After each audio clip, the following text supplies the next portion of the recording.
This probably goes along with the last question, but there's been talks about a black agenda. What do you see that looking like?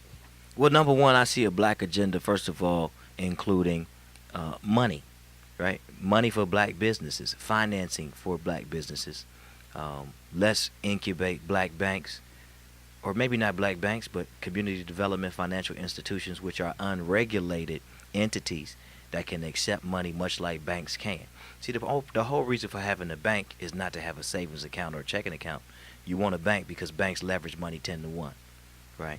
And so, if you got a small amount of money, but you got a bank, small amount of money becomes a bigger pot. I think also we need African Americans to develop food co-ops. We need to get into urban gardening, urban farming, so economic co-ops, food co-ops. We need an agenda that organizes us beyond protests, right? I'm tired of hashtags and T-shirts, right? We got to start writing checks, you know what I mean? Buying land. African Americans need to develop trade missions to Africa and China and India. We need to take back the hair care industry, right? Yeah, We need to take back the nail tech industry, right? We need to take back the industries that we use and that were ours. That's a real black agenda. And then once we get the finance and the money right, and get a spiritual center, right? Then we can do the politics right. Because a lot of times the politics fails, the movement fails because we can't pay for it. So we got to get our money right. As a pastor and politician, how do you feel about politicians pandering the church, black church, for votes? Oh man, as long as there's a black church, there'll be a pandering politician. But that's not the best of us. That's the worst of us. We're much better than that. Henry McNeil Turner was the AME preacher. He's a politician. Congressman Adam Clayton Powell was a preacher. He's a politician. Reverend Nat Turner was a reverend. He's a protester, revolutionary reverend.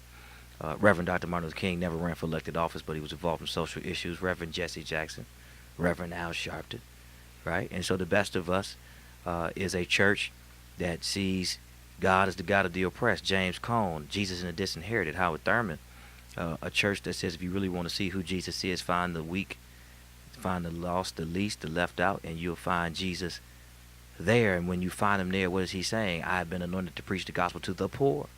Right, so a Jesus that talks economics, a Jesus that saw a woman caught in adultery because she was trying to eat, and he told her accusers leave her alone and told her don't sin no more, which means he must have gave her some money too. And so we've got to move from individual salvation and pie in the sky to group salvation and getting it before I die.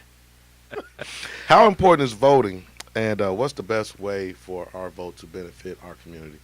Voting is very important. We fought for the right to vote because we needed it, but it's not a silver bullet. And so we have to vote. But beyond voting, we have to be organized. We have to have a position, a platform. And when we vote, we have to be conscious voters, right? It doesn't really make sense just to vote for who has the most commercials or vote for somebody because somebody else told you to, right? But we have to vote like we go to the movies. You have to vote like we listen to hip-hop. You have to vote like we pick gym shoes. You have to vote like we pick our cars. You pick the car that works for you. You pick the gym shoes that are not just hot, but the ones that are the right ones at the time. You pick the music that you like. You investigate. Is it Rihanna? Is it Beyonce? Right? So is it Jay-Z? Is it Talib Kweli? So you pick the music that you like. He's right? rapping over here Yeah, low key. right? He threw out a few bars. Yeah. I got this bars. interview. I got 4 bars. Right? So we have to be conscious voters. Is what I'm saying. Yeah. Looking at cities like Detroit and other urban communities, how do we rebuild our education system and economy by depending less on our government? Well, I think we should depend on our government, actually. I think we should depend on our government because we pay taxes. And America was founded on one key point: no taxation without representation, right? And so since we're being taxed, we should be represented. And so we pay for public school. Public school isn't free, right? We pay for roads and sidewalks and police officers. It's not free, right? We pay for TSA. We pay for CIA. We pay for FBI, right? So we pay for public schools. And so let's depend on our government. Let's make our government do what it's supposed to do.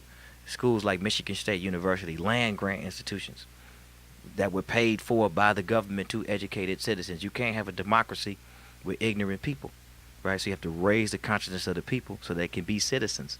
So we demand that from our government. An idiotic people threatens domestic security. And so really education is a domestic security issue. The smarter the people, the stronger the nation. Our government should do that.